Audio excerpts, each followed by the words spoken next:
باللہ من الشیطان الرجیم بسم اللہ الرحمن الرحیم الشہر الحرام حرمت والا مہینہ بالشہر الحرام بدلے حرمت والے مہینے کے ہے والحرمات اور ادب میں تو قصاص بدلہ ہے فمن اعتدی پس جو کوئی زیادتی کرے علیکم تمہارے اوپر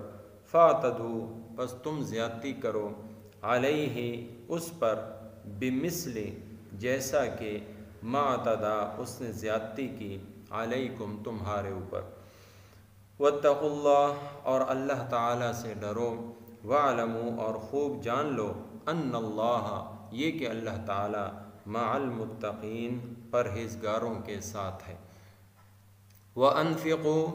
اور خرچ کرو فی سبیل اللہ اللہ تعالیٰ کی راہ میں ولا تلقوا اور مت ڈالو اپنی جان کو بے ایدیکم اپنے ہاتھوں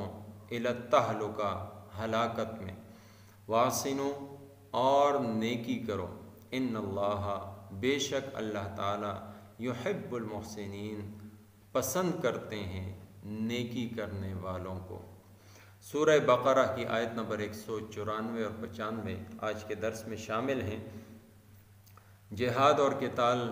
کا حکم اوپر کی 4 آیتوں میں تفصیل کے ساتھ گزرا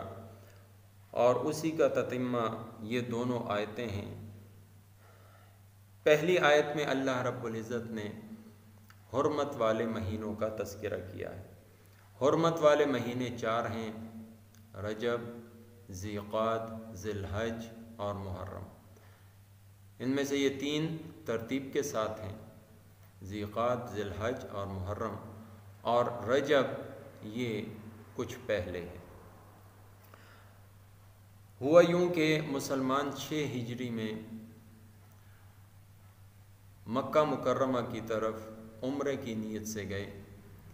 حدیبیہ کے مقام پر روک لیے گئے اور ان کے اوپر کچھ سنگ باری کی گئی اور حملہ کی ایک صورت جو ہے وہ اپنائی گئی، اور پھر بہرحال آخر کار آپس میں ایک معاہدہ ہوا صلح حدیبیہ کے نام سے، جس میں ایک شرط یہ تھی کہ اس سال مسلمان عمرے کے لیے نہیں جا سکتے، آئندہ سال اس کی قضاء کے لیے آئیں گے اور اس میں بھی 3 دن ان کو یہاں رہنے کی اجازت ہوگی۔ چنانچہ مسلمان یہاں سے واپس ہوئے، لیکن اگلے سال ذی القعدہ کے مہینے میں آتے ہوئے ان کے ذہن میں یہ چیز تھی کہ پچھلے سال بھی اسی مہینے میں، حرمت والے مہینے میں انہوں نے ہمارے اوپر سنگ باری کی، انہوں نے ہمارے اوپر حملہ کیا، تو اب کی بار اگر انہوں نے ایسا کیا تو ہمیں کیا کرنا ہوگا؟ اس لیے کہ حرمت والے مہینوں کا ہم تو پاس رکھ رہے ہیں اور ان کی طرف سے اس کی عزت اور احترام کے صرف دعوے ہیں، اور عملی طور پر انہوں نے ہمارے اوپر حملہ کیا ہے۔ تو اس وقت پھر یہ آیت نازل ہوئی کہ الشہر الحرام بالشہر الحرام، حرمت کا مہینہ یہ بدلے کی چیز ہے، اگر وہ اس حرمت والے مہینے کا پاس رکھتے ہیں تو تم بھی رکھو، ان سے بڑھ کر رکھو، اور اگر وہ اس مہینے کی حرمت کا پاس نہیں رکھتے اور تمہارے اوپر حملہ آور ہوتے ہیں تو پھر اس صورت میں تمہیں بدلہ لینے کا، انتقام لینے کا پورا حق ہے۔ اور والحرمات تو قصاص، ادب تو عدلے بدلے کی چیز ہے، وہ تمہارا ادب کریں گے تم ان کا ادب کرو گے، وہ تمہیں عزت دیں گے تم انہیں عزت دو گے، وہ حرمت والے مہینوں کی حرمت کا خیال رکھیں گے تو تم ان سے بڑھ کر اس کی حرمت کا خیال رکھو گے۔ لیکن اگر وہ زیادتی کریں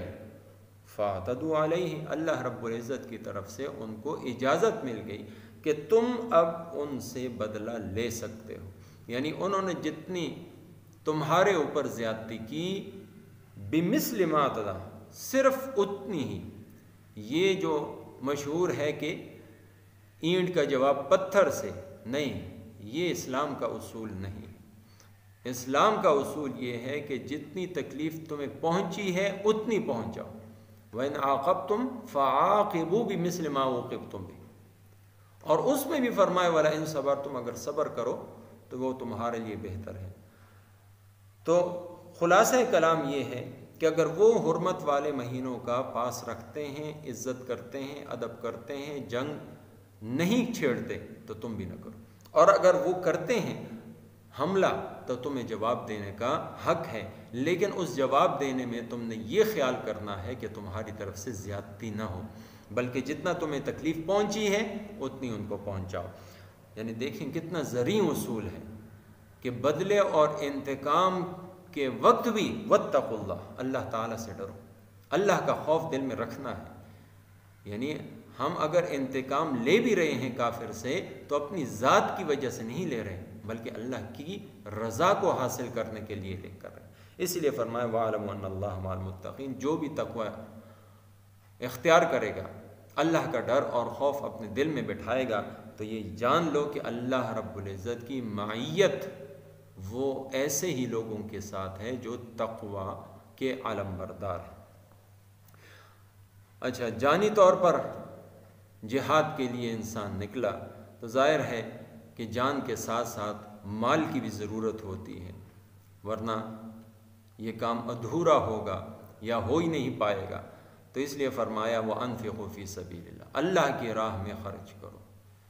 جہاد کو، قتال کو اللہ کی راہ بتلایا، یعنی اس مبارک اور معزز اور بہترین عمل میں خرچ کرنا یہ ایسا ہے جیسے اللہ کے نام پر اللہ کی راہ میں تم نے دیا ہے۔ اور یہ بھی یاد رکھو کہ وَلَا تُلْقُوا بِأَيْدِيكُمْ إِلَى التَّهْلُكَةِ، اپنے ہاتھوں اپنے آپ کو ہلاکت میں مت ڈالو، یعنی جہاد کے حکم سے پیچھے ہٹ کر اور مال کو روک کر کہ تم بخل اور کنجوسی کو اختیار کر لو، اس کے ذریعے سے تم اپنے آپ کو ہلاکت میں ڈالنے والے بن جاؤ گے۔ وَأَحْسِنُوا، اخلاص کے ساتھ نیکی کرو، اس لیے ان اللہ یحب المحسنین، کہ اللہ جل جلالہ نیک کام کرنے والوں کو پسند کرتا ہے۔ ایک طرف فرمایا کہ تقوی والوں کے ساتھ اس کی معیت اور مدد ہے، اور دوسری طرف فرمایا کہ نیکی کرنے والوں کو اللہ تعالیٰ پسند کرتے ہیں۔ تو جو شخص یہ چاہتا ہے اللہ تعالیٰ کی معیت حاصل ہو وہ تقوی اختیار کرے، اور جو یہ چاہتا ہے کہ میں اللہ کا محبوب بندہ بن جاؤں تو وہ نیک کام، نیک اعمال، اخلاص والے اعمال کرنا شروع کر دے، اللہ تعالیٰ کا محبوب بندہ بن جائے گا۔ اللہ تعالیٰ مجھے آپ کو سب مسلمانوں کو قرآن اور سنت کو سمجھنے، سیکھنے، عمل کرنے اور پھیلانے کی توفیق عطا فرمائے۔ الشہر الحرام، حرمت والا مہینہ، بالشہر الحرام، بدلے حرمت والے مہینے کے ہیں، والحرمات، اور تمام ادب میں قصاص بدلہ ہی ہے۔ فمن اعتدى علیکم، پس جو کوئی زیادتی کرے تمہارے اوپر، فاعتدوا علیہ، تم بھی زیادتی کرو اس کے اوپر، بمثل، جیسا کہ ما اعتدى علیکم، زیادتی کی گئی تمہارے اوپر۔ واتقوا اللہ، اور اللہ تعالیٰ سے ڈرو، واعلموا، اور خوب جان لو، ان اللہ، یہ کہ اللہ تعالیٰ مع المتقین، پرہیزگاروں کے ساتھ ہے۔ وَأَنفِقُوا، اور خرچ کرو، فی سبیل اللہ، اللہ تعالیٰ کی راہ میں، وَلَا تُلْقُوا، اور مت ڈالو اپنی جانوں کو، بِأَيْدِيكُمْ، اپنے ہاتھوں، إِلَى التَّهْلُكَةِ، ہلاکت میں، وَأَحْسِنُوا، اور نیکی کرو، إِنَّ اللَّهَ، بے شک اللہ تعالیٰ، يُحِبُّ الْمُحْسِنِينَ، پسند کرتا ہے نیکی کرنے والوں کو۔ وَمَا تَوْفِيقِي إِلَّا بِاللَّهِ۔